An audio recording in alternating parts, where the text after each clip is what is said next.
শুভেচ্ছা,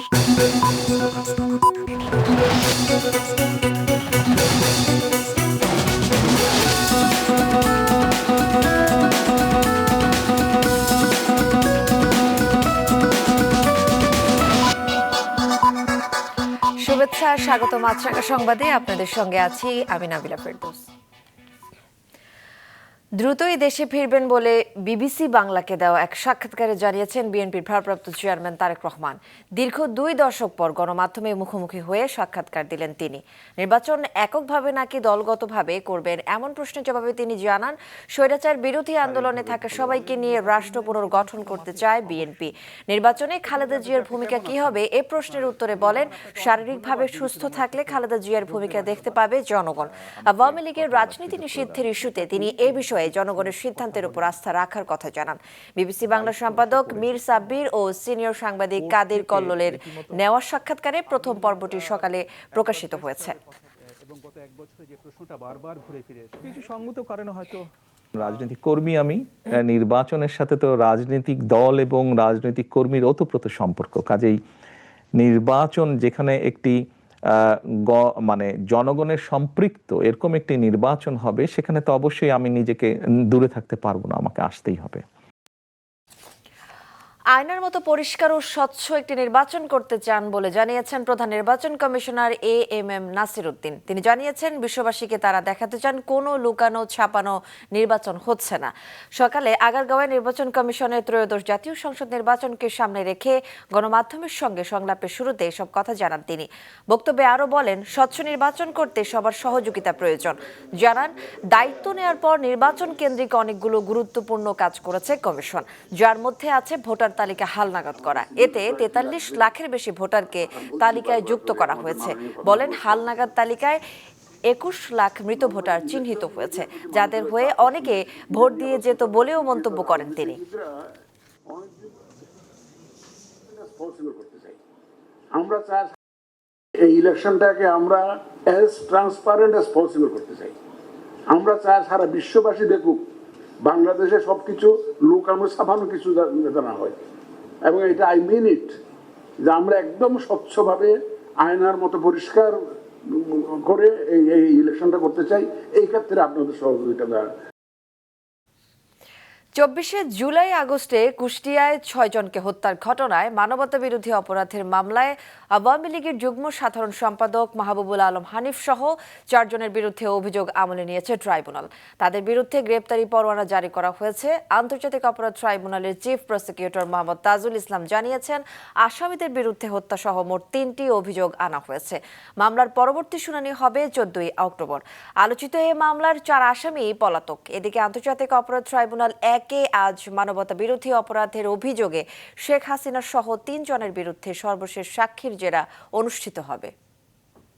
মোট 3টা অভিযোগ ইতিমধ্যে তার বিরুদ্ধে আনা হয়েছে। তদন্ত রিপোর্টগুলো হাতে আসার পর একটার পর একটা করেই ফরমাল চার্জ দাখিল হচ্ছে, বিচারের আনুষ্ঠানিক যাত্রা শুরু হয়েছে। অনেকগুলো মামলার চূড়ান্ত পর্বে রয়েছে। 4 জনের বিরুদ্ধে অভিযোগটা আমলে নিয়ে আনুষ্ঠানিক বিচারের যে যাত্রা সেটা শুরু হয়েছে।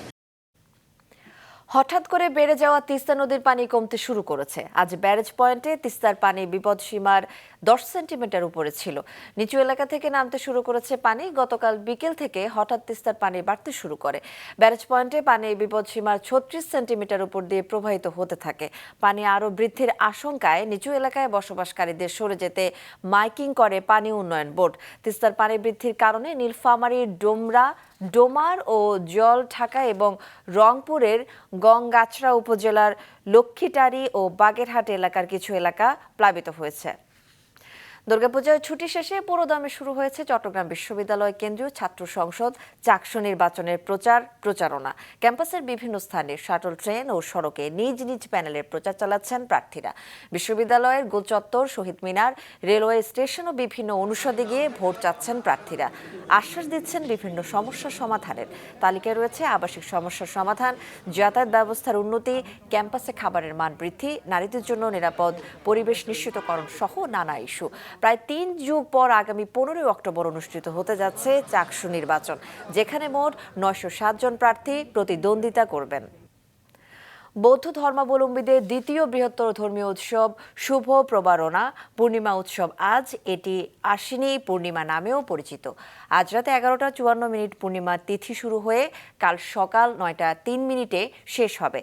আত্মশুদ্ধি ও অশুভকে বর্জন করে সত্য সুন্দরকে বরণের সকালে পটুয়াখালীর বৌদ্ধ ধর্মাবলম্বীরা বৌদ্ধ পূজা ও পঞ্চশীল প্রার্থনার মধ্য দিয়ে দিনটির শুভ সূচনা করেন। এ সময় তারা বুদ্ধের প্রতি ফুল, ধূপ, দীপ ও অন্যান্য সামগ্রী নিবেদন করেন। দিনভর নানা ধর্মীয় আচার অনুষ্ঠানের মাধ্যমে এই উৎসব চলবে। উৎসব ঘিরে দেশের সকল রাখাইন পাড়াগুলোতে বিরাজ করছে উৎসবের আমেজ। সন্ধ্যায় আকাশে ওড়ানো হবে ফানুস। এবার আন্তর্জাতিক। গাজার যুদ্ধ বন্ধে জরুরি আলোচনার জন্য মিশরে অবস্থানরত হামাস ও ইসরায়েলি প্রতিনিধিদের দ্রুত পদক্ষেপ নেওয়ার আহ্বান জানিয়েছেন মার্কিন প্রেসিডেন্ট ডোনাল্ড ট্রাম্প।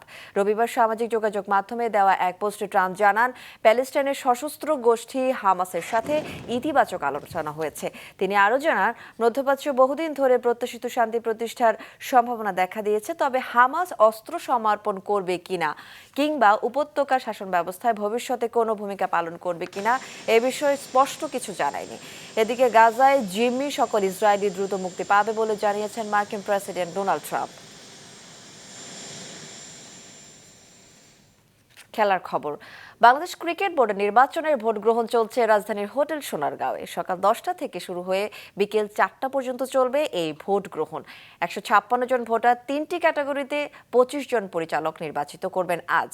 এরই মধ্যে প্রতিদ্বন্দ্বী না থাকায় বিভাগ ক্যাটাগরি থেকে খুলনা, সিলেট, বরিশালের 1 জন করে এবং ঢাকা ও চট্টগ্রামের 2 জন করে পরিচালক নির্বাচিত হয়ে গেছেন। এই ক্যাটাগরিতে নির্বাচন হবে রাজশাহী ও রংপুর বিভাগে। ক্লাব ক্যাটাগরিতেও কোনো 12 জন পরিচালক হবেন তা প্রায় নিশ্চিত। তবে 3 নম্বর ক্যাটাগরির 2 প্রার্থী খালেদ মাসুদ পাইলট ও দেবব্রত পালের মধ্যে লড়াই হতে পারে।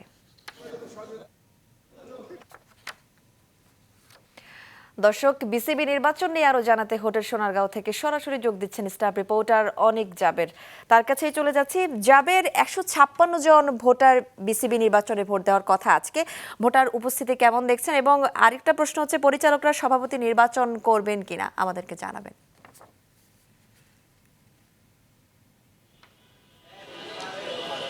নাবিলা, সকাল 10টা থেকে ভোট গ্রহণ শুরু হয়ে গেছে এবং ইতিমধ্যে কিন্তু অনেকেই ভোট দিতে এসেছে। যেহেতু 4টা পর্যন্ত ভোট গ্রহণ চলবে, তো যারা এখন পর্যন্ত আসতে পারেননি তারা হয়তো এর মধ্যে চলে আসবে।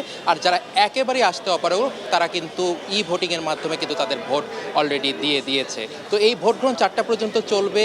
এরপরেই কিন্তু 25 জন পরিচালক কারা হচ্ছে সেই ফলাফলটা জানা যাবে। আর এই 25 জন পরিচালক তাদের ভোটের সভাপতি নির্বাচন করবে। এই সভাপতি নির্বাচনের ফলাফলটা আমরা সন্ধ্যা 7টা থেকে 8টা নাগাদ জানতে পারবো কে হচ্ছে বিসিবির সভাপতি বা সহসভাপতি। তো এর মধ্যে কিন্তু বিসিবির ভোট গ্রহণ চলছে এবং উৎসবমুখর পরিবেশে ভোট গ্রহণ চলছে। কিছুক্ষণ আগে আমিনুল ইসলাম বুলবুল এসেছিলেন, তিনি ভোট দিয়েছেন এবং তিনি গণমাধ্যমকে জানিয়েছেন যে সুন্দরভাবে ভোট হচ্ছে এবং তিনি জানিয়েছেন যে তিনি সভাপতি বা পরিচালক হওয়ার ব্যাপারে আশাবাদী। নাবিলা। জাবের, আপনাকে ধন্যবাদ। দর্শক, এতক্ষণ বিসিবি নির্বাচন সম্পর্কে বিস্তারিত জানাচ্ছিলেন সহকর্মী অনিক জাবের। দর্শক, এ ছিল এখনকার মতো। ফেসবুকে আপডেট পেতে ভিজিট করুন মাছরাঙা টেলিভিশনের পেজে। ইউটিউব চ্যানেলেও দেখতে পারেন আমাদের সংবাদ, প্রতিবেদন ও অনুষ্ঠান। আমাদের পরবর্তী সংবাদ দুপুর 2টায় দেখার আমন্ত্রণ।